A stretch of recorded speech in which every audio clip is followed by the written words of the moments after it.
Donc nous continuons ce thème, grandir dans l'intimité avec Dieu. Et ce matin, j'ai reformulé en disant expérimenter le lieu saint.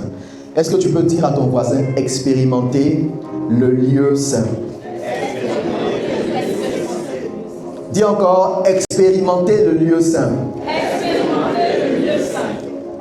En fait, ces enseignements ne sont pas destinés à nous donner des connaissances, mais à nous permettre d'atteindre quelque chose que nous n'avons pas encore atteint avec le Seigneur. Alléluia.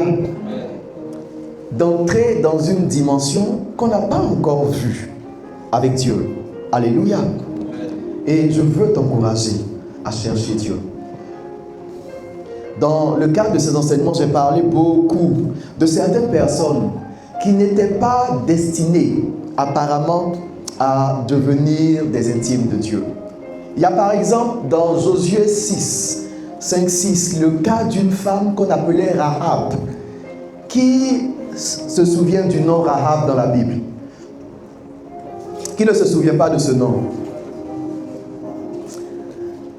Je vais te dire une chose, Rahab était une prostituée.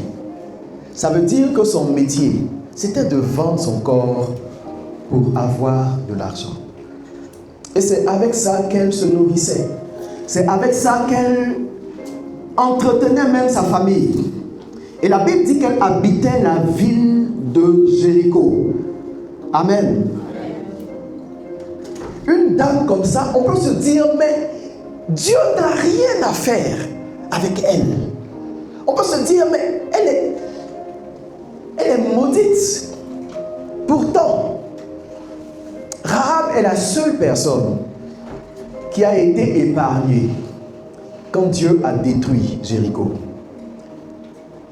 C'est la seule personne avec qui Dieu a fait une alliance dans la ville de Jéricho.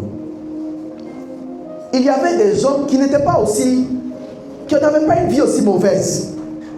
Il y avait des gens qui étaient plus dignes, plus intéressants, qui avaient un meilleur profil. Mais quand Dieu a voulu sauver, il n'est pas allé vers ces gens. Il est allé sauver la prostituée. Et il ne l'a pas seulement sauvée, il a fait d'elle l'une des aïeules de notre Seigneur Jésus. Je ne sais pas si tu comprends un peu. Dieu aurait pu choisir des personnes plus intéressantes pour en faire les aïeuls, les arrière-grand-mères de Jésus. Mais il est allé choisir une prostituée, une femme qu'on a rejetée, qui n'était même pas du peuple d'Israël. Et c'est elle qui est l'arrière-grand-mère du roi David. Alléluia. Amen. Vous savez, Dieu cherche. Regarde ta vie. Tu te dis peut-être, moi là, je ne suis pas appelé, je ne ressemble pas à un pasteur. Donc, quand je viens à l'église, je m'assois, je reçois des messages de temps en temps. Ça suffit comme ça, ma relation avec Dieu. Mais je veux te dire, à travers ce que Dieu est en train de nous enseigner sur l'intimité, que ça ne suffit pas. Tu peux aller encore plus loin. Amen. Dieu n'est pas en train de chercher quelqu'un qui a fait une école de théologie. Dieu n'est pas en train de chercher quelqu'un qui depuis il est né, il n'a jamais fait le mal. Dieu cherche quelqu'un qui a soif de lui. Amen. Simplement ça. Donc ne regarde pas ta vie et ne regarde pas ton passé pour dire que Dieu n'a rien à faire avec toi. Si, Dieu a quelque chose à faire avec toi. Malgré tes erreurs, malgré les péchés que tu as commis, malgré la réputation que tu peux avoir, Dieu a quelque chose à faire avec toi. Donc que rien ne te bloque d'avancer avec Dieu. Parce qu'il y a une destinée pour toi. De même qu'on a écrit le nom de la prostituée dans la généalogie de Jésus, on va écrire ton nom quelque part. En disant que cette dame, que nous ne comprenions pas, que nous n'avons pas calculé dans nos projets, a été une bénédiction pour sa génération. En disant que ce jeune homme, qui n'avait pas d'avenir à nos yeux, qui était perdu, a été un instrument puissant de Dieu. Parce que c'est justement toi que Dieu recherche. Alléluia. C'est pourquoi quand je te parle du thème grandir dans l'intimité avec Dieu, sache que ça te concerne. Sache que ça te concerne. Dis à ton voisin, ça te concerne. Alléluia. Amen. Ça te concerne. Je ne suis pas en train de parler à celui qui a le meilleur profil de pasteur ici. Je parle à toi dont la vie est brisée, à toi qui te cherche. C'est à toi que je parle. Et c'est à toi, Dieu dit, que tu peux grandir encore dans son intimité. Quand Jésus voulait parler de l'adoration, il n'est pas allé voir les plus grands religieux de son siècle. Il est allé voir une femme samaritaine qui avait une très mauvaise réputation au village. Parce qu'on dit que cette dame-là, elle cherche garçon seulement. Ça fait 5 fois qu'elle s'est mariée. Et le 6e, ils ne sont même pas encore mariés, ils sont ensemble. Et à cause de ça, elle se cachait. Mais lorsque Jésus voulait sauver les Samaritains, c'est vers elle qu'il est parti. Il n'est pas allé chercher la personne qui a la meilleure réputation, qui a la meilleure histoire parmi les Samaritains. Il allait chercher une femme qu'on avait rejetée. Est-ce que tu sais que tu es élu par Dieu? Tu es choisi par le Seigneur. Dieu t'a mis à part. Et Dieu est venu à toi. Ne rejette pas sa main. Et ne dis pas que l'intimité avec lui ne te concerne pas. Ça te concerne justement. Parce que la Bible dit que l'Éternel est près de ceux qui ont le cœur brisé. Et si ton cœur a été brisé, si la vie t'a froissé, si la vie a fait que tu as perdu tout espoir, sache que c'est toi. C'est vers toi que Dieu veut être prêt. Alléluia. Dis encore, expérimenter le lieu saint. On va lire dans le psaume 103, versets 1 à 8. Psaume 103, versets 1 à 8.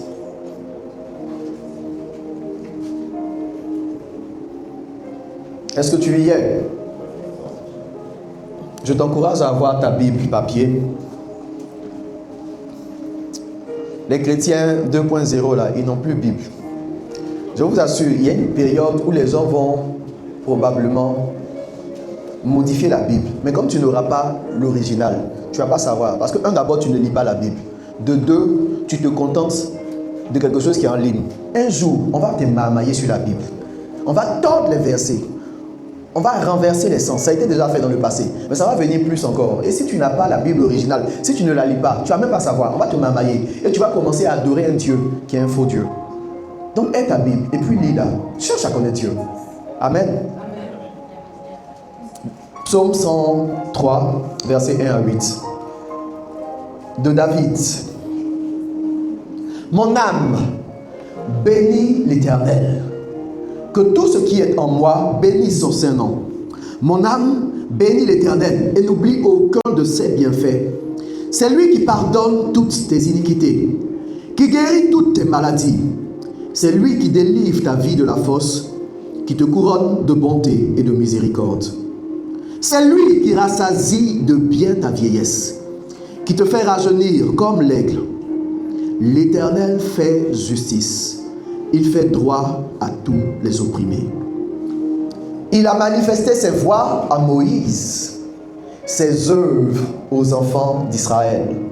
L'Éternel est miséricordieux et compatissant, lent à la colère et riche en bonté. Amen. Amen. Ce psaume a été écrit par le roi David. Et le roi David est dans la Bible l'un des hommes les plus intimes avec Dieu. Alléluia. Amen. C'est l'une des personnes qui s'est approchée le plus de Dieu, qui a plus compris le cœur de Dieu. Et lorsqu'il écrit ce psaume, il y a un grand enseignement que Dieu veut nous donner sur l'intimité. Quand on parle d'intimité, on parle de proximité. Alléluia. Amen. On parle d'un lien qui est très fort. On parle d'une relation particulière qui est différente de la relation qu'on a avec tout le monde. Amen. Tu peux avoir beaucoup de connaissances, mais il n'y a pas beaucoup de gens dont tu peux dire, lui là, je suis intime avec lui. N'est-ce pas? Ceux qui sont véritablement intimes, on les compte du bout des doigts. Amen. Même dans nos familles, on a des frères et sœurs, on a des cousins, mais on n'est pas intime avec tout le monde. On peut être ensemble, mais on ne partage pas tout avec tout le monde. Parce que l'intimité, c'est un domaine spécial. Et Dieu veut nouer quelque chose de spécial avec quelqu'un. Alléluia. Je vais commencer par la fin du verset. au verset 7, il dit, il a manifesté ses voies à Moïse, ses œuvres aux enfants d'Israël.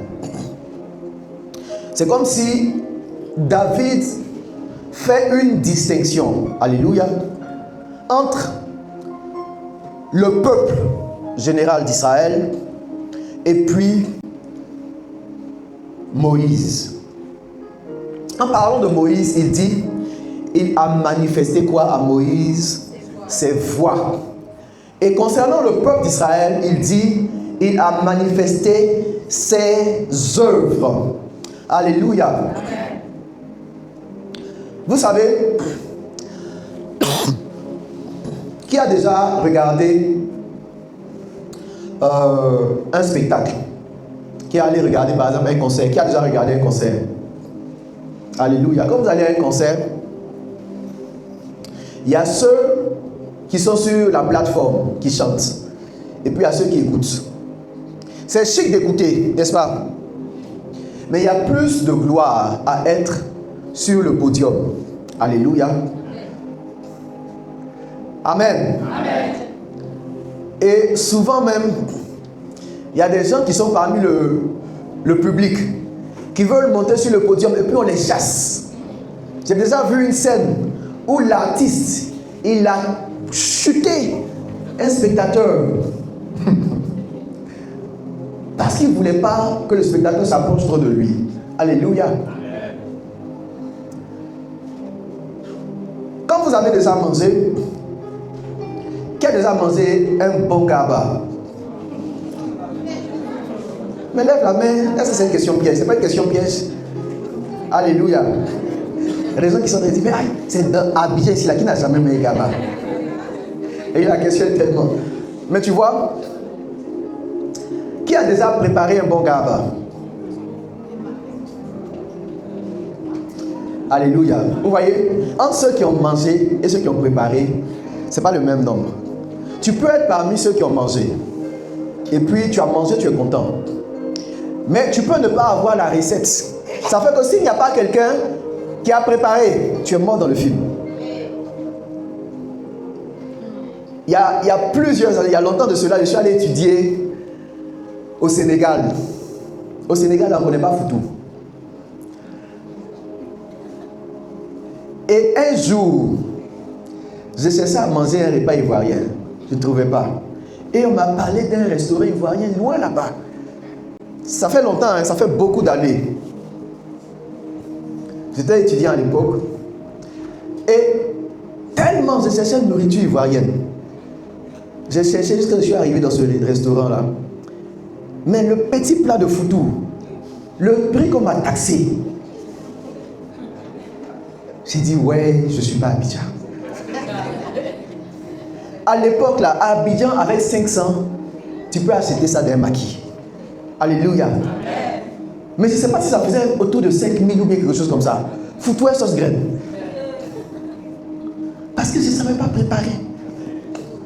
Je voulais manger. Mais je ne savais pas préparer. Alléluia. Et quand la Bible dit, il a manifesté ses voies à Moïse, il est en train de dire, il a appris à Moïse à préparer. Il a appris à Moïse à faire ce que lui il fait. Maintenant le peuple là, il lui a fait goûter la nourriture de Moïse. Alléluia. Amen. Maintenant je te pose la question, tu veux être parmi qui? Ceux qui savent préparer ou bien ceux qui savent manger? Tu es sûr? Amen. Tu es sûr? Demande à ton voisin, tu es sûr? Tu dis que tu veux être parmi ceux qui savent préparer, mais quand on parle d'intimité avec Dieu, ça ne t'intéresse pas. Tu vois, c'est comme ça, je ne comprends pas dans l'histoire. Quand on parle d'être intime avec Dieu, là, c'est être dans la cuisine de Dieu. Pour voir comment Dieu fait les choses. Et pour pouvoir faire ce que Dieu fait. C'est devant tout le peuple d'Israël que Moïse a étendu son bâton. Et puis la mer s'est séparée en deux. N'est-ce pas? Donc le peuple a vu le miracle. Le peuple a assisté au miracle. Et ils ont chanté pour le miracle. Ils étaient contents pour ça. Mais ce n'est pas eux qui ont préparé. C'est Moïse qui a préparé. Amen. Quand la manne est tombée, ils étaient dans le désert, ils n'avaient pas à manger. Et Dieu a fait tomber la manne. Ils ont mangé, c'est vrai, mais ce n'est pas eux qui ont préparé. C'est Moïse qui a préparé. Et puis ils ont mangé. Et Dieu est en train de te dire, en étant plus proche de moi, je vais t'apprendre à préparer. Il y a des filles qui sont à la maison, elles aiment manger, mais elles n'aiment pas aller à la cuisine. Est-ce que j'ai menti? Non, je sais qu'elle n'est pas ici. Mais tu les vois comme ça, dehors, elles sont sapées, jolies mèches. Mais leur totem, c'est arrivé à la cuisine. Donc si tu les as prises, parce qu'elles sont jolies pour les mettre dans la maison, nourriture qu'elles vont te servir.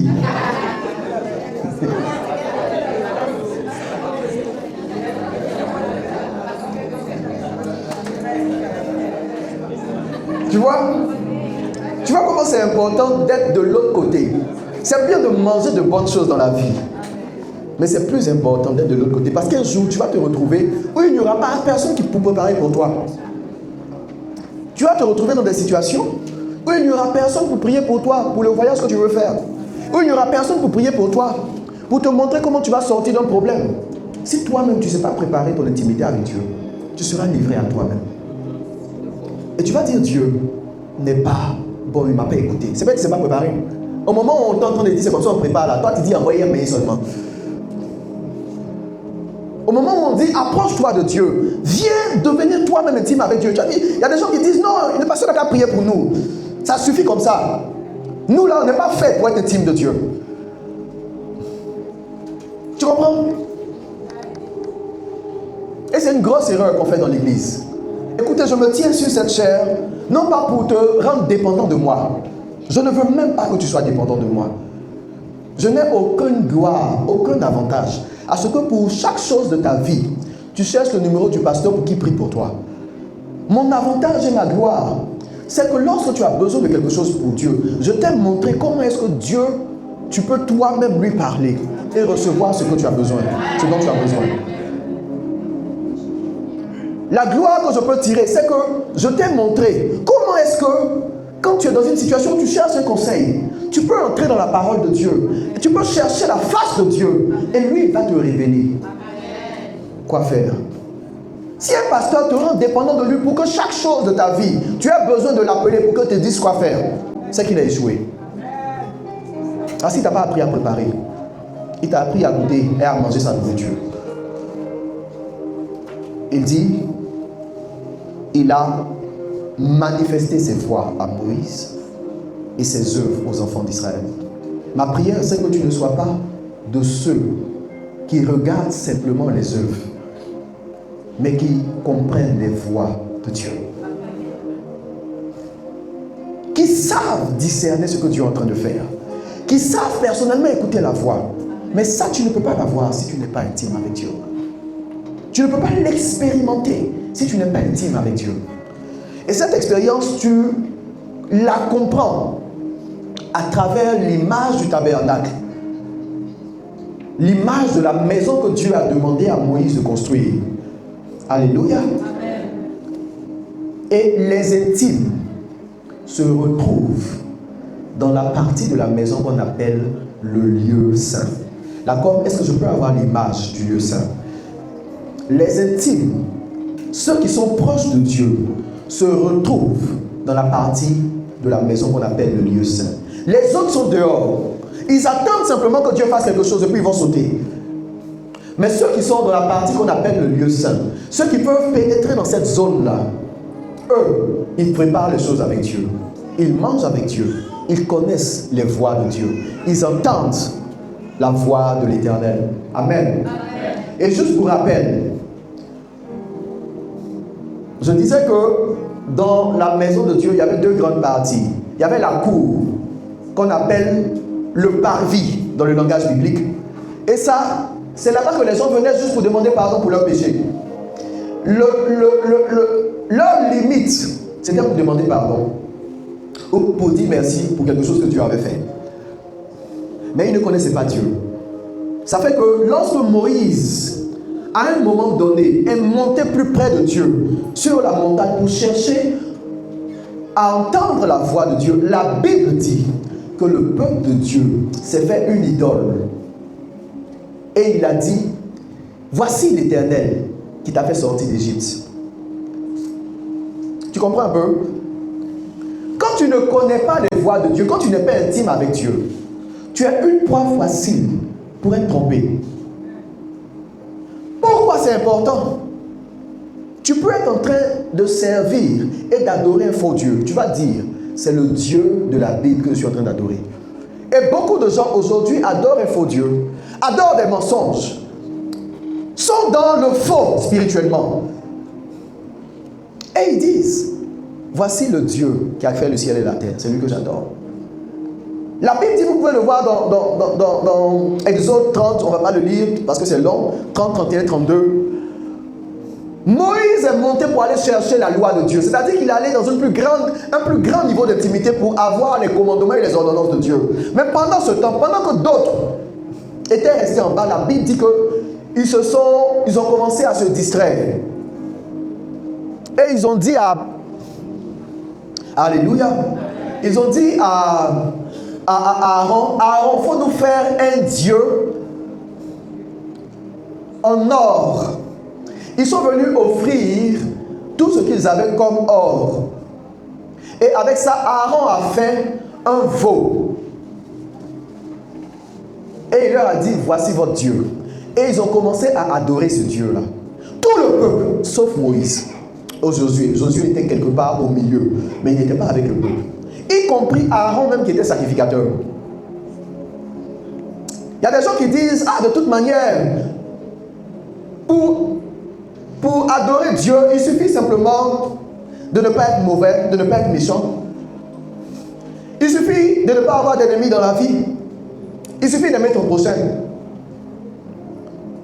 Mais est-ce que tu sais que toi qui réfléchis comme ça, tu es la meilleure personne à devenir idolâtre?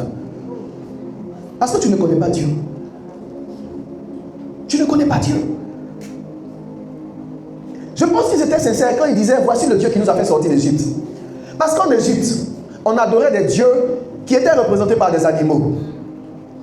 Ils avaient fait des dieux en or en Égypte.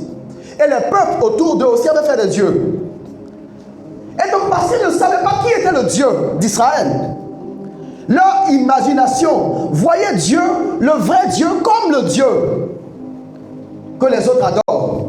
C'est pourquoi les gens facilement disent, de toute manière, toutes les religions se valent.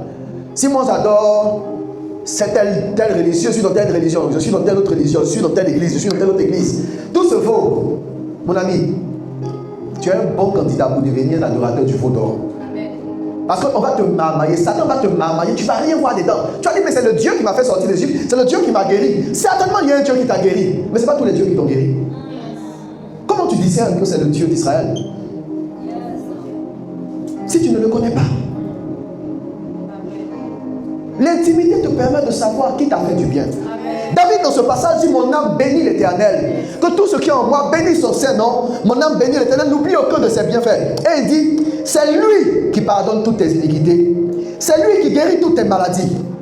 En fait, David est en train de dire, je connais le Dieu qui m'a fait du bien. Amen. Et il y a des personnes qui ne connaissent pas le Dieu qui leur a fait du bien. C'est pas que Dieu n'agit pas. Mais quand tu ne le connais pas, tu peux attribuer les bienfaits qu'il a opérés dans ta vie à un autre Dieu, à une autre représentation. Alléluia. Quand Moïse est appelé par Dieu, il demande à Dieu, mais qui? Quand ils vont me demander qui t'a envoyé, qu'est-ce que je vais leur dire? Il dit, dis-leur, je suis celui qui suis. Ça veut dire quoi? Ce n'est pas à eux de me définir. Je suis moi-même le Dieu que je suis. Et je suis un Dieu qui doit être découvert. Alléluia. Dieu n'avait pas donné sa carte d'identité. Il dit, je suis un Dieu, je suis Dieu, j'étais, je suis toujours. Et Jésus va redire la même chose. En disant que Dieu n'est pas le Dieu des morts, mais le Dieu des vivants. Amen. Pourquoi il dit, je suis? Parce que tu peux facilement attribuer ce qu'il a fait à une autre personne. C'est à toi de le découvrir, c'est à toi de le connaître. C'est à toi d'être plus proche de lui pour savoir qui il est. Alléluia. Il y a des gens qui ont attribué leur guérison à un prophète qui est venu les laver tout nus. Là, tu es un bon candidat du veau d'or. Tu dis, ah, c'est Dieu qui m'a guéri. Ah, le prophète là-bas, c'est ce qu'il a fait, c'est ma vie. Hein? Et puis Dieu m'a guéri. Tu vois? Il dit, mon peuple périt par ce qui lui manque la connaissance. Certes, il y a eu quelque chose dans ta vie, mais tu n'as pas su attribuer au vrai Dieu ce qui est arrivé dans ta vie. Il y a des miracles que tu expérimentes. Il y a des grâces que tu expérimentes. Mais quand tu ne connais pas Dieu, tu attribues à une autre personne ce qu'il a fait. David dit, c'est lui qui délivre ta vie de la force. Il y a des personnes qui étaient dans des situations où ils ne savaient pas comment ils allaient gérer. Et de manière soudaine, de manière miraculeuse, elles se sont sorties. Mais après, quand tu ne connais pas Dieu, tu attribues à une autre personne le miracle qui a été.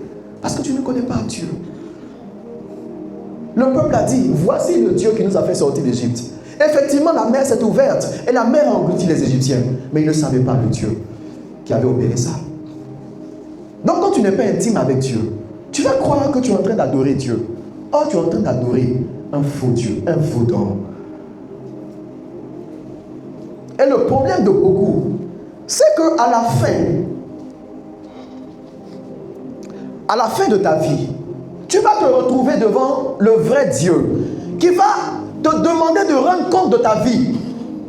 Et tu vas dire, oui, moi là, je partais toujours à l'église. Hein. Tu as vu ton serviteur là? C'est lui, chaque année, il me lavait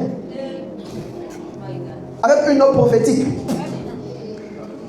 Moi, il était serveur. Hein. Et chaque année, le serviteur disait, pour que tu sois béni, il faut que tu passes dans ma chambre. J'ai une bénédiction particulière pour toi dans ma chambre. Ne faites pas comme si on vous a jamais dit ces choses-là. Il y a des gens, ils font comme si, hey, c'est qu'elle a fait ça. Toi, il n'y a pas des serviteurs qui sont venus te dire des choses comme ça. Qui te dit, je sens une grâce sur ta vie. Mais il faut que, je dois te faire une réception particulière. Il faut que tu passes à mon bureau particulier. Ce n'est pas au bureau de l'église là. Hein. J'ai un autre bureau. Viens là-bas.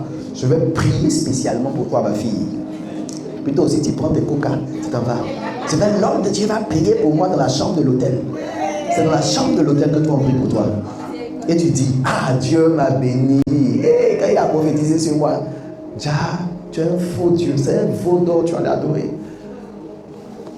Parce que tu ne connais pas Dieu. Tu dis, c'est le Dieu qui m'a fait du bien. Et quand tu vas te retrouver au ciel, à la fin de ta vie, Dieu va te demander des comptes sur ta vie. Tu vas dire, mais Seigneur, je t'ai servi toute ma vie. J'étais avec tel homme de Dieu, j'étais dans telle église. Il va dire, ma fille, je ne te connais pas. Je ne t'ai jamais connu. Tu vas dire, mais aïe! Nous là, on faisait jeûne. Nous là, on chantait pour toi.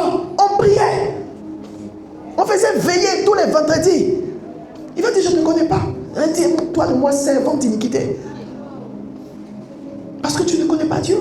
Tu as pensé qu'il s'agissait simplement d'attribuer n'importe quoi à Jésus.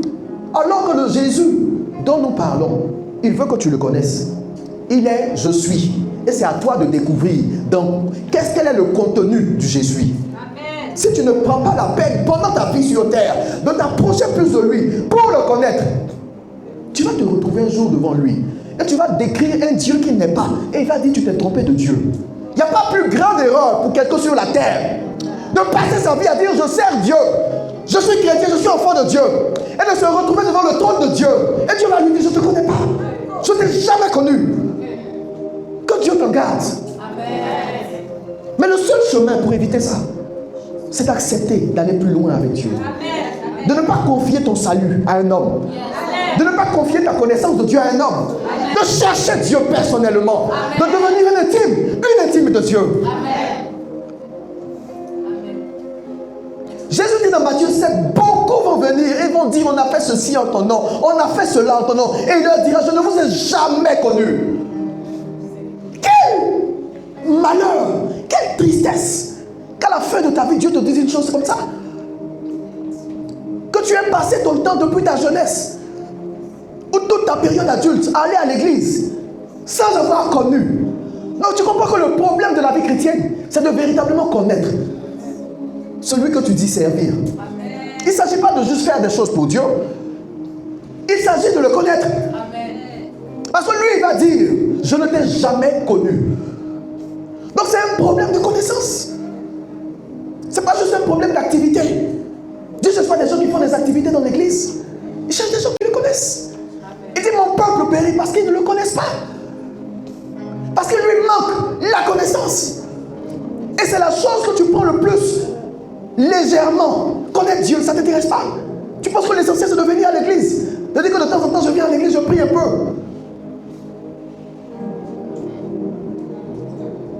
Est-ce que je parle à quelqu'un? Amen.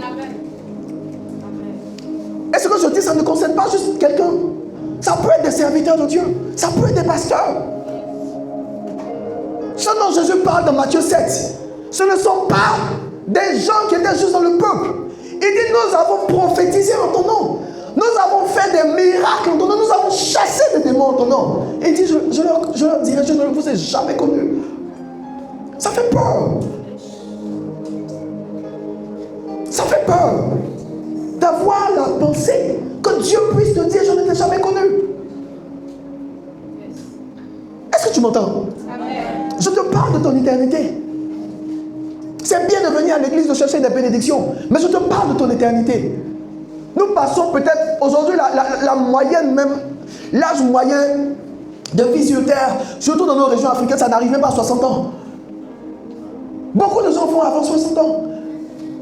Mais la Bible dit qu'après la mort, tu vas te retrouver devant Dieu et tu vas décider de où tu vas passer ton éternité. Et l'éternité, c'est plus de 60 000 ans, c'est pas 60 ans. L'éternité, c'est plus de 100 000 ans. C'est une vie qui n'aura pas de fin. Et il y a seulement deux chemins. Il n'y a pas 3 chemins. Soit tu vas au ciel, dans le paradis que Jésus a réservé pour ceux qui le connaissent. Soit tu vas en enfer, que le Seigneur a réservé pour ceux qui connaissent Satan. Il n'y a pas 3 chemins. C'est juste ces 2 alternatives-là que tu auras quand tu vas mourir. Où tu vas partir. C'est bien d'être religieux. C'est bien de venir de temps en temps à l'église. Mais je veux te rappeler que c'est la chose la plus importante. Si tu ne connais pas celui que tu adores, tu vas adorer un veau d'or. Écoutez, c'était le même peuple, ce n'est pas un autre peuple. C'est le même peuple qui a traversé la mer Rouge. Et c'est le même peuple qui a vu les Égyptiens être engloutis. C'est le même peuple à qui Dieu a fait descendre du pain du ciel, la manne. Après, il leur a fait descendre de la viande qu'on appelle des cailles. C'est ce même peuple-là. Dieu a demandé à Moïse de frapper un rocher ou de parler à un rocher. Et l'eau est sortie de là. Ils ont vu les œuvres de Dieu. Mais ils n'ont pas connu le Dieu qui a fait ces œuvres. Beaucoup de gens viennent à l'église. Ils veulent voir les œuvres de Dieu. Ah, moi je veux voir un miracle. Je veux voir ma situation changer. Je veux voir que non, Dieu me trouve du travail. Dieu peut le faire. Tu vas voir les œuvres et tu ne vas pas entrer dans la vie. Parce que tu n'étais pas seul de ceux qui ont expérimenté, à qui Dieu a manifesté ses voies. Parce que ça ne t'a pas intéressé d'être plus intime avec lui.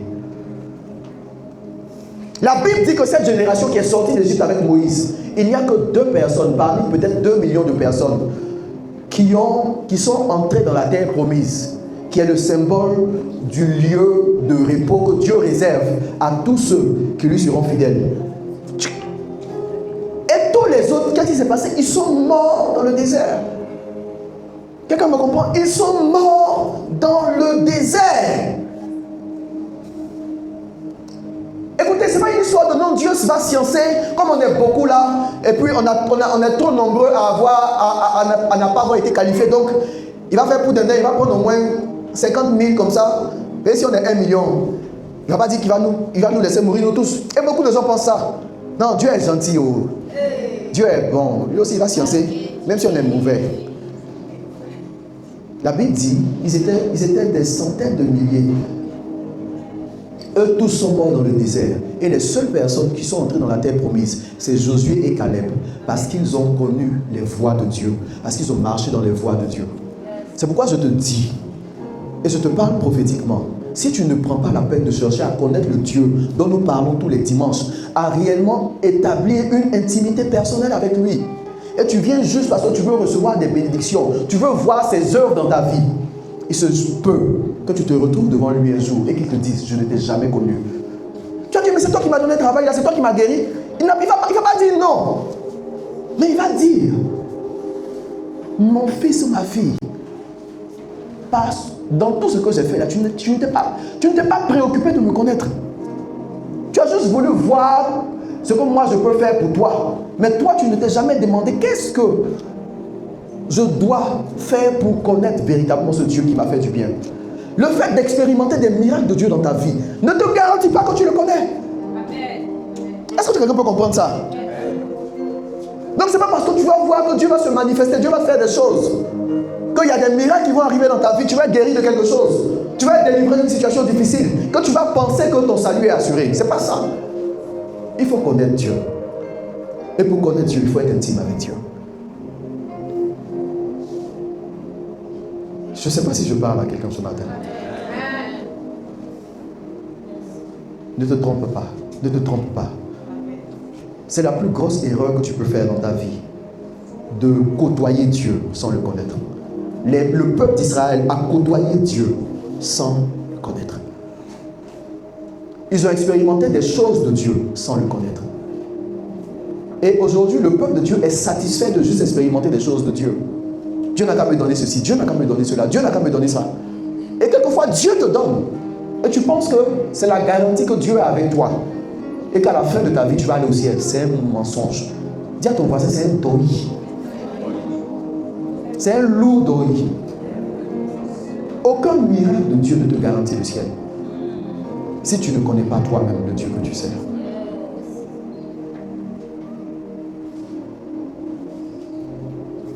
Alléluia.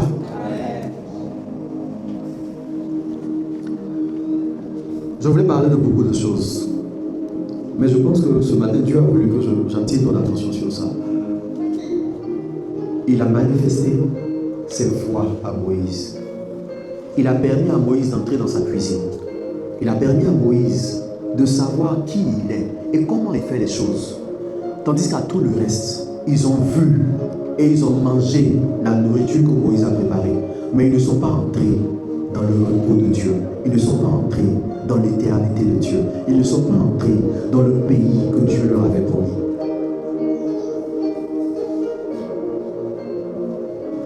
On va prier le Seigneur.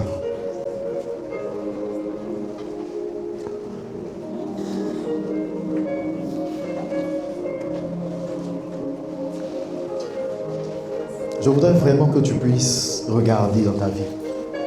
Peut-être que tu es chrétien, tu marches avec Dieu, tu viens à l'église depuis un moment. Peut-être que Dieu a fait de grands miracles dans ta vie.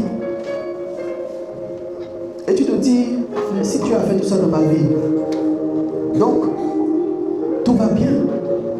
Aujourd'hui, le Seigneur te dit, mon fils, ma fille, ne te trompe pas.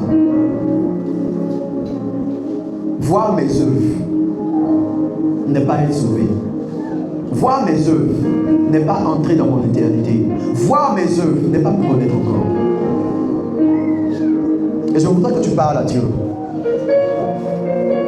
Si tu sais que, certes, tu as vu des choses de Dieu, mais toi-même, tu ne le connais pas encore, tu vas dire, Seigneur, je veux te connaître.